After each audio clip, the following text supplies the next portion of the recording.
पूर्व मुख्यमंत्री और हम के राष्ट्रीय अध्यक्ष जीतन राम मांझी का यह आवास है और इसी आवास पर वीआईपी के राष्ट्रीय अध्यक्ष मुकेश सहनी मिलते हैं।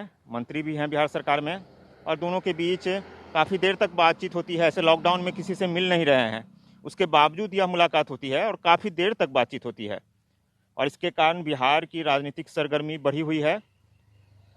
दोनों के मुलाकात के बाद कई तरह के कयास लगाए जा रहे हैं, क्योंकि विधानसभा चुनाव के रिजल्ट आने के बाद जब सरकार बनी तो लालू प्रसाद यादव जेल में रहते हुए दोनों से संपर्क साधा था। मांझी और मुकेश सहनी के पास 4 विधायक हैं और दोनों का महत्व है एनडीए सरकार में। दोनों खुश भी नहीं हैं, एनडीए में अपनी भागीदारी अधिक चाहते हैं, वो मिल नहीं रहा है और इसलिए दोनों का कई बार बयान एनडीए के लाइन से अलग होता है। अब लालू प्रसाद यादव जेल से बाहर हैं और लगातार बिहार पर नज़र बनाए हुए हैं। सूत्र बताते हैं कि बिहार के नेताओं से संपर्क भी साध रहे हैं। ऐसे में इस मुलाकात से कई तरह के कयास लग रहे हैं। अविनाश, ईटीवी भारत, पटना। देखिए, कोरोना की वजह से बिहार पंचायत चुनाव स्थगित हो रहा है, इसलिए पंचायत प्रतिनिधियों के एक्सटेंशन के लिए हमारी मांग हमेशा रही है। आदरणीय नेता श्री जीतन राम मांझी जी और मुकेश सहनी जी के साथ भी बातचीत में इस मामले पर चर्चा हुई है। उसके साथ ही बिहार के विकास के कई मुद्दों पर हमने बातचीत करी है। अब 2 बड़े दल के नेता एक प्लेटफॉर्म पर बैठेंगे तो निसंदेह राजनीतिक बातचीत भी होगी, लेकिन इसका मतलब ये कहीं से नहीं है कि एनडीए कमजोर हो रहा है। एनडीए मजबूत है, एनडीए इंटैक्ट है और जिस तरीके का लोग भ्रम फैलाने की कोशिश कर रहे हैं, ऐसा कहीं कुछ नहीं है। यह मुलाकात सिर्फ और सिर्फ विकास से जुड़े हुए मामले पर चर्चा के लिए था। यह मुलाकात एक्सटेंशन के लिए था पंचायत प्रतिनिधियों का। इसके जितने सियासी मायने निकाले जा रहे हैं वो कहीं से ठीक नहीं। बिहार में एनडीए का मतलब जेडीयू, बीजेपी, हम, वीआईपी, ये 4 दल मिलकर के एनडीए है और इसकी सरकार चल रही है।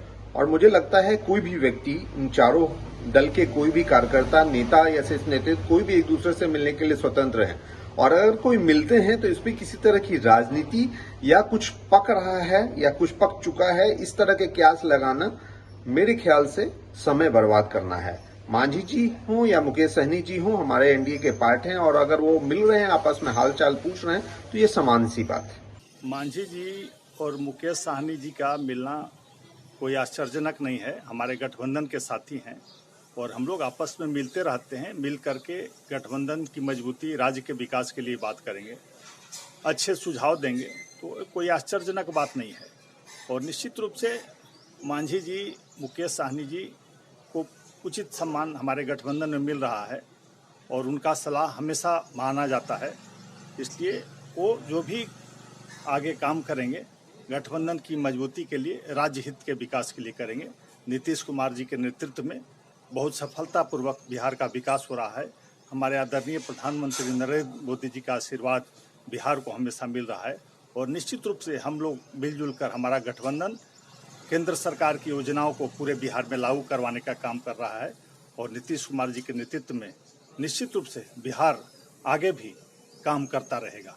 बिहार में एनडीए सरकार की नैया डगमगा रही है। आदरणीय जीतन बाबू मांझी जी और श्री मुकेश सहनी जी, जो सरकार के 2 छोटे दल अंग हैं, जिनके बल पर सरकार चल रही है, हम पार्टी और वीआईपी पार्टी, उनकी उपेक्षा हो रही है। कोई सलाह या सरकार के किसी निर्णय में आदरणीय मांझी जी और श्री सहनी जी को शामिल नहीं किया जाता है। लगातार इनकी उपेक्षा हो रही है, जबकि इन्हीं दोनों पार्टियों के बल पर ये सरकार चल रही है बिहार की। जिस दिन ये दोनों पतवार जब्त कर लेंगे, उसी दिन एनडीए की नाव बिहार में डूब जाएगी सरकार। अब ये आदरणीय जीतन बाबू मांझी जी की हम पार्टी और श्री मुकेश सहनी जी की वीआईपी पार्टी, दोनों ने कल, दोनों नेताओं के बीच मुलाकात हुई है। मांझी जी और सहनी जी ने मुलाकात की है। ये मुलाकात रंग लाएगी और इसी बरसात में ये सरकार डूबेगी, ये तय है। क्योंकि जिस तरह से लगातार इनकी उपेक्षा हुई है, अब नाक के ऊपर पानी बह रहा है। इसलिए दोनों लोगों के बल पर ये सरकार टिकी है, उन्हीं का सलाह नहीं लिया जाता है। अब रंग जिस तरह से दोनों नेताओं ने दिखाना शुरू किया है, ये संकेत है कि आने वाले दिनों में बिहार में राजनीतिक भूचाल आएगी और एनडीए की सत्ता जाएगी। देखिए, जिस तरह से अभी बिहार में एक बार अचानक फिर से हलचल हुई है सत्ता को लेकर के, तो कारण भी है। एनडीए में जो घटक दल हैं, मांझी जी और साहनी जी, इन लोगों ने जिस तरह से दबाव बनाया हुआ है अपने भाजपा पर और पूरे सरकार पर, नीतीश जी पर, तो ये उसी का फलाफल है। चूंकि अभी 12 सीटों का दरकार है महागठबंधन को कम से कम सत्ता में आने के लिए। 122 सीटें इन्हें होंगी तभी सरकार उनकी बन पाएगी, और अभी एनडीए के पास 125 सीटें हैं कुल मिलाकर के। तो अगर ये लोग चले भी जाते हैं तो 8 सीटें उनके पास और बढ़ेंगे, तो 18 सीट पर ये लोग आएंगे। फिर भी मिनिमम इन्हें 4 चाहिए होगा, 4 ये लोग इंडिपेंडेंट से लाएंगे, तो फिर उसमें भी काफी धमाचौकड़ी मचेगी। इसके बाद मसला गवर्नर के पास जाएगा, तो ये इतना आसान भी नहीं है सरकार का गिर जाना। तो ये बात इन लोगों को भी पता है। और फिर जब इंडिपेंडेंट्स को अपने पाले में लाने की बात होगी तो नीतीश कुमार जी और भाजपा भी उसमें पीछे रहेगी, मुझे ऐसा नहीं लग रहा है। तो अभी फिलहाल तो मुझे नहीं लग रहा है ये लोग कितना भी दबाव बनाए, अगर ये लोग चले भी जाते हैं तो सरकार अचानक से गिर जाएगी, ये मुझे नहीं लग रहा है। इसलिए हार-डार के ये लोग सत्ता के साथ ही रहेंगे, अभी जहां हैं वहीं रहेंगे।